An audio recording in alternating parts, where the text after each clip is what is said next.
নমস্কার। যারা, যারা আমার এই অনুষ্ঠান দেখছেন প্রত্যেককে জানাই অসংখ্য ধন্যবাদ। কেমন যাবে ২০২৪ সাল? মীন রাশি। বৃহস্পতি দের মানে অংশ এবং জলকারক স্থির প্রকৃতির রাশি। এবার এই রাশি বিষয়ে বলার আগে জানতে হবে সৌরমণ্ডলের অবস্থানটা। সৌরমণ্ডলে অবস্থান কেন আপনার রাশির উপরে বসে আছেন স্বয়ং রাহু। দ্বিতীয়ার্ধে বসে আছেন আপনাদের রাশাধিপতি নিজের। সপ্তম গৃহে বসে আছেন কেতু এবং দ্বাদশে শনি মূল ত্রিকোণ। আপনাদের সাড়ে সাতি শুরু হয়ে গেছে।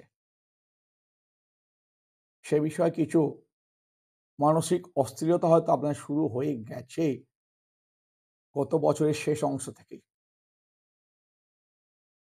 যেহেতু বৃহস্পতি আপনাদের রাষ্ট্রাধিপতি এবং দেবগুরু,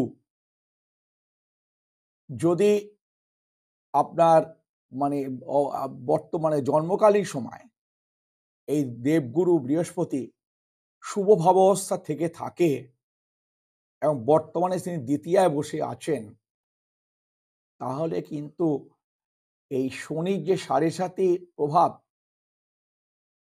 প্রচন্ড রকম ভাবে খুব একটা প্রবল ভাবে আপনি পাবেন না। কারণ এই কারণেই বৃহস্পতি আর শনির দৃষ্টি বিনিময় আপনাদের মধ্যে একটা মানে মনোচঞ্চলতা তৈরি করে দিচ্ছে। অর্থাৎ এই লগ্নাধিপতি বা রাষ্ট্রাধিপতি যখন দ্বিতীয় গৃহে বসে আছেন, তখন আপনারা কোনো লোক, অন্য কোনো ব্যক্তির সঙ্গে সহজে মিশতে পারেন না। যদি জন্মকালীনও থেকে থাকে তাহলে তো আরো এই বছরটা বাড়বেই। কিন্তু যেহেতু এটা দ্বিতীয় ঘরে আপনার বসে রয়েছে, সাড়ে সাতির প্রভাব অতটা পাবেন না, কিন্তু পাবেন রাহু প্রভাবটা। এবং বাকি প্রভাব কি কি থাকবে, কতটা আপনার পরিমাণ অর্থ লাভ হবে, প্রেম বিবাহ বিষয় আসবো। তার আগে বলি, আজকের এই ভিডিওটা যদি আপনাদের ভালো লেগে থাকে অবশ্যই একটা লাইক করে দেবেন। আর যদি আমার এই ইউটিউব চ্যানেলটাকে সাবস্ক্রাইব না করে রাখেন, তাহলে বলবো অবশ্যই আমার এই চ্যানেলটাকে সাবস্ক্রাইব করে রাখবেন এবং পাশে থাকা বেল আইকনটাকে অল নোটিফিকেশনে অন করে দেবেন। প্রথমেই আসবো আপনাদের চাকরি বা ব্যবসা ক্ষেত্র। যারা ব্যবসা করেন যে কোনো বিষয়, তারা কিন্তু সাবধানতা অবলম্বন করে নেবেন। কেন আপনাদের লগ্নের ওপরে বসে আছেন বা রাশির উপরে বসে আছেন রাহু এবং দ্বাদশ গৃহে বসে আছেন শনি মহারাজ। এর ফল আপনারা মানে রাগ সংযম করতে পারবেন না, অহেতুক ঝগড়ার কারণ হতে পারে এবং লোকের সঙ্গে বনিয়ে চলা আপনাদের পক্ষে অসুবিধে হতে পারে। সেই সংযমটাকে যদি আপনার তৈরি করে নিতে পারেন, তাহলে কিন্তু প্রভাব খুব ভালো যে খারাপ হবে তা নয়। মানুষের এটা প্রভাবটা থাকে, কিন্তু আমাদেরও সেটা সংযম করে নেওয়া দরকার। ঠাকুর দেবতা কালী, দুর্গা যাই বলুন, তিনি আমাদের অন্তরের ব্যাপার। অন্তর থেকে যদি আমরা মেনে নিতে পারি তিনি কি কি চান, সেই মতো সমাজে চললে অবশ্যই দেবতার সফলতা পাওয়া যায়। ঠাকুর, ভগবান, দেবতা একটা শিক্ষা মাত্র, যে শিক্ষার দ্বারা আপনি জীবনকে পরিচালনা করতে পারেন। এবার আসবো আপনার সপ্তম গৃহে কেতু এবং দ্বাদশ গৃহে বসে আছেন শনি। এবার আসবো প্রেম বা বিবাহ বিষয়। যারা এতদিন কোনো কারোর সঙ্গে প্রেম করছেন বা সম্ভাব্য ক্ষেত্রে বিবাহের জন্য অগ্রসর হচ্ছেন, তাদের থেকে কিন্তু এবারে একটু নিরাশা হবার কারণ দেখা যায়। কারণ দেখা যায় এই জন্যেই যে সপ্তম গৃহে কেতু আপনার বিবাহ ক্ষেত্রে একটা বাধা বা মনোমালিন্য সৃষ্টি করতে পারে, অর্থাৎ প্রেমে একটা ঝগড়া আসতে পারে। এবং দ্বাদশ গৃহ মানে যেমন ব্যয়স্থান, তেমনি এটা আবার শয্যা ক্ষেত্র বা ক্ষেত্রাধিপতি, অর্থাৎ সংসারের মধ্যে স্বামী স্ত্রীর মধ্যে একটা বিবাদ বা ঝগড়া সৃষ্টি হতে পারে। তবে হবেই এটা কিন্তু কোনো কথা নয়। যদি আমরা দেবতা বা ভগবানকে বিশ্বাস করি, এই যে প্রবণতা রয়েছে, এই প্রবণতাটাকে অতিক্রম করতে পারি মনের শক্তির দ্বারা বা দেবতার বিশ্বাস দ্বারা, তাহলে কিন্তু আপনার ফল কখনোই খারাপ হবার কথা নয়। যারা বলেন না এই জন্য এটা হলো, এটাও সে না, কিছু না। আপনাদের মন থেকে এটাকে মেনে নিতে হবে, আমার প্রাপ্যটা আমি পাচ্ছি। তাহলে সবেতেই শান্তি। শান্তি কিন্তু নিজেকে তৈরি করতে হয়। কিন্তু এবারে আসবো আপনার শরীর বিষয়। শরীর বিষয়ে কিন্তু আপনাদের অতিরিক্ত সাবধানতা অবলম্বন করা দরকার। বিশেষ করে যারা বাত রোগ বা পেটের রোগী, তাদের বলবো মানে এই বাত এবং পেটের রোগের বিষয় নিয়ে আপনারা খুব সাবধানতা অবলম্বন করবেন। অবশ্যই ভোজন রসিকদের বলবো, ভোজন করবেন খুব দেখে শুনে। যারা নিরামিষাশী তাদের ক্ষেত্রে কোনো রকম বাধা কিছু থাকছে না, তারা যথেষ্ট ভালোভাবে কাটাতে পারবেই। কেন, যেহেতু এটা বৃহস্পতির ঘর, তারা যখন নিরামিষ ভোজন করেন, গুরুর আশীর্বাদ তাদের মধ্যে একটা প্রবল আকার ধারণ করে।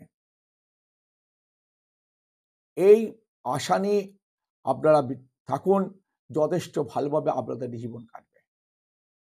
এবারে বলবো আপনাদের বিদেশ যাত্রা। বিদেশ যাত্রা করতে গেলে দ্বাদশ ক্ষেত্রেই বসে আছেন। আপনাদের বেড়াতে যাওয়া কিংবা কর্মক্ষেত্রে বাইরে যাওয়া কেউ আটকাতে পারবে না। আপনাদের বিদেশ যাত্রা হবেই হবে। তাহলে এখন যদি আমি মানে কাজ করি একটা মুচির বা একটা দর্জি বা লোকের বাড়ি পুজো করে বেড়াই, তাহলে কিন্তু আমার তো সে আশা থাকবে না যে আমার বিদেশ যাত্রা হবেই। আমার বিদেশ যাত্রা হবে যদি আমি সম্ভাব্য ক্ষেত্রে বা এই অবস্থার মধ্যে থেকে থাকি, যেখান থেকে আমাদের বিদেশ যাত্রা হবার যোগটা তৈরি হবে। সবার ক্ষেত্রেই সব যোগ থাকে, এটার কোনো মানে নয়। এইবার বলবো মানে আপনাদের অর্থ ব্যয় বা আয়ের অবস্থাটা কি। অর্থ বিষয় আপনাদের আয় যেমন প্রাচুর্যতা বৃদ্ধি পাবে, কিন্তু আপনার জমিয়ে রাখা অর্থকে জমিয়ে রাখার ক্ষেত্রে কিন্তু আপনাদের ঠিক থাকবে না। কেন, বেশ কিছু ক্ষেত্রে আপনাদের খরচা হবে। সেটা বিশেষ করে ডাক্তারি ক্ষেত্রে, অর্থাৎ অর্থ বিষয়ক খরচা হবে আপনাদের, প্রেম ক্ষেত্রে এবং কোনো চিকিৎসা ক্ষেত্রের জন্যে আপনাদের অর্থ নষ্ট হতে পারে।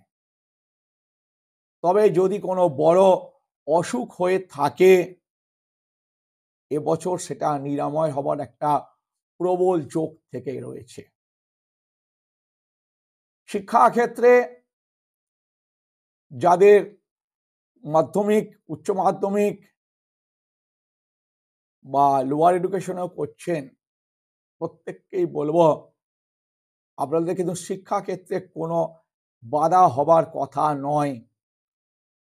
মনোশক্তি রাখুন, মনের জোর বাড়িয়ে চলুন, শিক্ষাক্ষেত্রে অগ্রসর হবেন।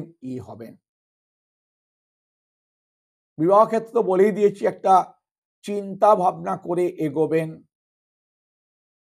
নচেৎ কিন্তু বিশেষ যোগ না থাকলে বিবাহ হওয়া আপনাদের পক্ষে উপযুক্ত নয় এবং করাটাও ঠিক উচিত হবে না। এবার বলবো কি থেকে আপনাদের সাবধানতা অবলম্বন করে এই বছরটা চালাবেন। এই বছরটা হচ্ছে 2024 সাল, অর্থাৎ 2024কে যদি যোগ করেন, যোগফলটা হবে 8 এবং আপনার দ্বাদশ ঘরে বসে আছেন শনি এবং এই যোগফলটা 8টা হচ্ছে শনির ম্যাজিক্যাল নম্বর। শনি এইখান থেকে ম্যাজিক দেখায় এই নম্বরের সাহায্যে। যাদের নামে প্রভাব 8, নামে যোগফল, বাড়ির সংখ্যা যদি 8 হয়, অষ্টম ক্ষেত্রে 8 নম্বর যদি আপনাদের রোল নাম্বার হয়ে থাকে, তাহলে কিন্তু ম্যাজিক্যাল একটা কিছু হতে যাচ্ছে। যারা সরকারি চাকরি করেন তাদের ক্ষেত্রে একটু বাধার সৃষ্টি আসবে, কেন ষষ্ঠ এবং নবম গৃহে ভাগ্যস্থানে শনির এই যে দশা, দৃষ্টি, সরি ভুল বলছি, দৃষ্টি আপনাদের কিন্তু এই কোনো ভাগ্যর ক্ষেত্রে শনির প্রভাবটা কিন্তু এটা খুব ভালো নয়। সরকারি চাকরি করলেও সেক্ষেত্রে কিন্তু আপনাদের অবনতি হতে পারে আপনাদের নিজের ভুলেই। ভাগ্যের শনি দৃষ্টি কোনো শুভকারক নয়। এবারে আসবো আপনারা যারা ব্যবসা মাফ করবেন, যারা বেসরকারি ক্ষেত্রে চাকরি করেন তাদের ক্ষেত্রে কিন্তু এই শনি এবং বৃহস্পতি উভয় আপনাদের ওপর একটা শুভ দৃষ্টির প্রভাব ফেলছে। এই বেসরকারি ক্ষেত্রে, বেসরকারি যা চাকরি করেন তাদের ক্ষেত্রে কিন্তু খুব বড় উচ্চ জায়গায় পৌঁছে যেতে পারেন।